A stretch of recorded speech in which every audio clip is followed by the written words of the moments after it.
संतो भाई सुन जो भेद विचारा।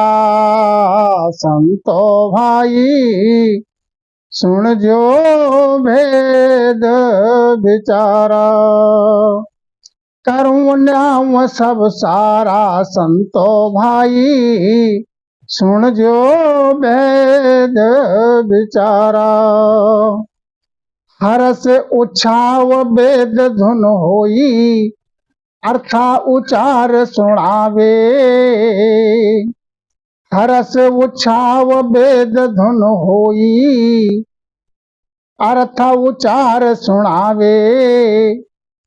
अंत काल में आविद होई ब्रह्मा का गण आवे। अंत काल में आविद होई ब्रह्मा का गण आवे। हर जस ताल मरदंग बजावे बटे प्रसाद सवाया। हर जस ताल मरदंग बाजे बटे प्रसाद सवाया। अंत समय जो आविद होवे लक्ष्मी बरगण धाया। अंत समय जो आविद होवे लक्ष्मी बरगण धाया। हरस कोल सोग नहीं रागा शिव शिव वचन सुनावे। हरस कोल सोग नहीं रागा शिव शिव वचन सुनावे। हंसा चले आविद होई शंकर का गण आवे। हंसा चले आविद होई शंकर का गण आवे। रोवा पीटो सोग सांसो सोच करे नर नारी। रोवा पीटो सोग सांचो रोवा पीटो सोग सांसो सोच करे नर नारी। हंस बिछोड़त आविद होवे तो जम राय सुयारी। हंस बिछुड़त आविद होवे तो जमराय सुयारी। जे कोई हंस मोख को चाले जाय सी विध भाया। जे कोई हंस मोख को चाले जे ऐसी विध भाया। देव ढूंढी अनहद बाजा घोरे निशान सवाया। देव ढूंढी अनहद बाजा घोरे निशान सवाया। जैसी राग भाख सो नाखे सोई चालवाया वे। जैसी राग भाख सो नाखे सोई चालवाया वे। कै सुख राम देव सब दाणो विद सुने उठ ध्यावे। कै सुख राम देव सब दाणो विद सुने उठ ध्यावे। तो संतो भाई सुन जो भेद विचारा। करूं न्याय सब सारा संतो करूं न्याय सब सारा। संतो भाई सुन जो भेद विचारा। तो सज्जनों सतगुरु सुखराम जी महाराज समझाते हैं कि ये जीव के हाथ है, वो जहां चाहे वहां जा सकता है। ये विधि में कारण है, ये करनी का कारण है। तो इसका निर्णय सुनाते हैं सज्जनों, चित्त लगाकर महाराज के वचनों का श्रवण करें। क्या है? हरस उछाव वेद धुन होई अर्थ उचार सुनावे। अंत समय में जिसका प्राणांत होने को होता है तो कुछ लक्षण पहले से आ जाते हैं। इसके लिए सरल भाषा में कहते हैं कि उसके लिए क्या है, दौरा पड़ गया, उसको झोला आते हैं। तो उस समय कोई हर्ष के सहित उत्साह करता है, उत्सव करता है, हर्ष मनाता है और वेद वाचन करता है, वेद का ज्ञान सुनाता है उस हंस के जीव के लिए। उसका अर्थ शाख बाँच के फिर अर्थ समझाता है। अंत काल में ऐसी विधि करते हुए जिस जीव के प्राणांत होता है, श्वासा प्राण से बाहर निकलती है, तो ऐसे वेद के वचन को सुनकर ब्रह्मा के गण आते हैं और वो जीव कहाँ जाता है सज्जनों? ब्रह्मा के लोक में जाता है।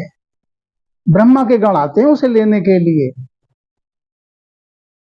हर जस ताल मृदंग वाजे बटे प्रसाद सवाया, अंत समय जो आविद होवे लक्ष्मी वर्गण धाया। अब दूसरी विधि क्या है? विष्णु लोक में कैसे पहुंचते हैं? ये भी जीव के ही, ये भी अपने हाथ में है। कैसे?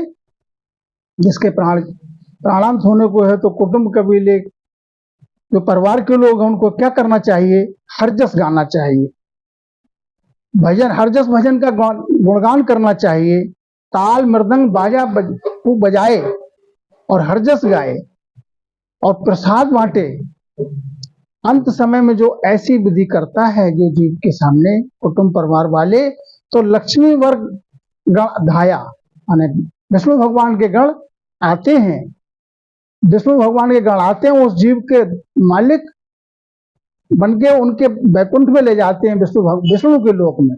तो इस विधि से वो जीव बैकुंठ का वासी हो जाता है। अब तीसरी विधि क्या है?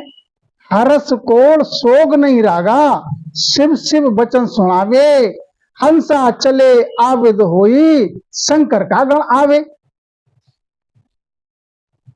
अंत समय में ना कोई हर्ष है, ना कोई कोड़ है, ना कोई सोग है। माना ना कोई सोग है, ना कोई हर्ष है, ना कोई उत्सव है, ना कोई राग है। सब शांत बैठे हुए हैं कुटुंब कबीले के पास, जो पास में है जीव के, वो सब बैठे हुए हैं और क्या कर बोल रहे हैं? शिव शिव वचन सुनावे। जो शिव शिव वचन सुनाते माने शिव का गुणगान करते हैं। जो शिव का गुणगान करते हैं तो उसका गुण ये होता है कि शंकर के गण आते हैं लेने के लिए। शंकर का गण आते हैं तो शंकर जी के लोग को कैलाश को वो ले जाते हैं उस जीव के लिए। इस विधि से अंत समय में शिव शिव वचन सुनाने से वो हंस जो है कैलाश का वासी हो जाता है, शंकर जी के लोक का वासी हो जाता है सज्जनों। अब चौथी विधि क्या है? चौथी विधि क्या है? जो करोगे, जैसी विधि करोगे ही वैसा ही उसमें फल लगेगा। क्या है? महाराज ने एक जगह और समझाया सज्जनों, ध्यान देने की बात है। करणी जीवा हाथ रे, फल करणी के माय। करणी जीव के हाथ है और फल उस करणी में है। तो रोवा पीटो सोग सांसो, सोच करे नर नारी, हंस बिछुड़त आविद होवे, तो जमराय सु यारी। अब मृतक के पास कोई रोवा पीटा करता है, रोवा पिटाई करते, खूब रुदन करते हैं, शोक करते हैं, संशय करते हैं। तो उस नर नारी जब इस प्रकार से ये विधि करते हैं तो हंस उस गति में जब बिछड़ता है तो वो जमराज के लोग जाता है, और जमराज के लोग जाता है तो जम से उसकी, जब जम के सामने पहुंचता है तो कर्मों का हिसाब होता है। अब भजन किया नहीं, सहायता कहां से मिले? तो उसकी फिर मार पड़ती घड़ी। देव डूंडी अनहद वाजा, घुरे निशान सवाया, जैसी राग भाग सो नाखे, सोई चालवा आवे। तो इस प्रकार से महाराज समझाते हैं कि जे कोई हंस मोख को चाले, जा ऐसी विध भाया, देव डूंडी अनहद बाजा, घोरे निशान सवाया। अब हंस के लिए हंस जो मोख के लिए जाता है, अब उसकी विधि समझाते हैं महाराज। जब हंस के लिए मोख को जाता है तो उसकी विधि क्या है? देव डूंडी अनहद बाजा, अनहद में बाजे बाजते हैं। जो मोख का वासी हो जाता है उसमें तो उसके तो स्वागत में अनहद के बाजे बाजते हैं। घुरे निशान सवाया, बधाई बढ़ती हैं। और जैसी राग भाग सुना के, जैसी राग आती है सोई चाल वहां आवे, वही चाल चलकर आता है। तो जो मोख यानी जो भजनानंदी हैं, जिन्होंने जीते जी उस परम धाम का पर्षण कर लिया है, मोख पद को पर्षण जिसका हो गया है परम धाम का, वो हंस जब अंत समय आता है, जब वो चलते हैं तो अनहद में बाजा बाजते हैं। देव लोग देवलोक में सब जो है बधाइयां, सब बधावना करते हैं उनका विमान जब वहां से जाता है। और अमरलोक में घोड़े निशान सब आया, उनका जो है निशान बाजता है, बधाइयां बढ़ती हैं, उत्सव मनाया जाता है। सज्जनों, तो इसमें गुण क्या है कि जैसी राग भाग सो नाखे, जैसी राग अंत समय में आती है, जैसी धुन आती है, सोई चाल वहां आवे। वही गण सामने आते हैं और वही प्रेस्ता आते हैं और उसी विधि से हंस को अपने लोक में ले जाते हैं। तो कै सुखराम देव सब दाणु विद सुन उठ धावे। तो सदगुरु सुखराम जी महाराज समझाते हैं, अब देवलोक की बात अगर चर्चा करोगे तो देवलोक के गण आएंगे, और जब इसी विधि से दानों की बात है, वो उनकी चर्चा करोगे तो उनके गण आएंगे। जिसकी चर्चा करोगे अंत समय में, उसी लोक के गण आएंगे और जीव को अपने लोक में ले जाते हैं। इस प्रकार से सज्जनों, ये जीव के हाथ है, उसके सगे संबंधी जो कुटुंब परिवार के हाथ में है, वो जीव को जहां चाहे वहां भेज सकते हैं, क्योंकि अंत मता सो गता। अंत में जैसी मति आती है वही जीव को गति मिलती है। अंत समय में जैसा उसको ज्ञान सुनाया जा रहा है, जिस ज्ञान की जिस प्रकार की चर्चा सुनाई जा रही है, देवलोक की तो देवलोक में जाएगा, स्वर्गलोक की है तो स्वर्गलोक में जाएगा, शिव के लोक की चर्चा सुनाई तो सर्वलोक के गण आएंगे, वहां ले जाएगा। ब्रह्मा जी के गण आगे, ब्रह्मा जी के वेद, अगर वेद सुनाओगे तो ब्रह्मा के गण आएंगे, वहां ले जाएंगे। तो सारा निर्णय महाराज ने समझा दिया कि अंत समय में जैसी विधि करोगे वैसे ही लोक में जाएगा। सज्जनों, तो करणी जीवा हाथ रे, फल करणी के माए। गुरु राम जी रामा।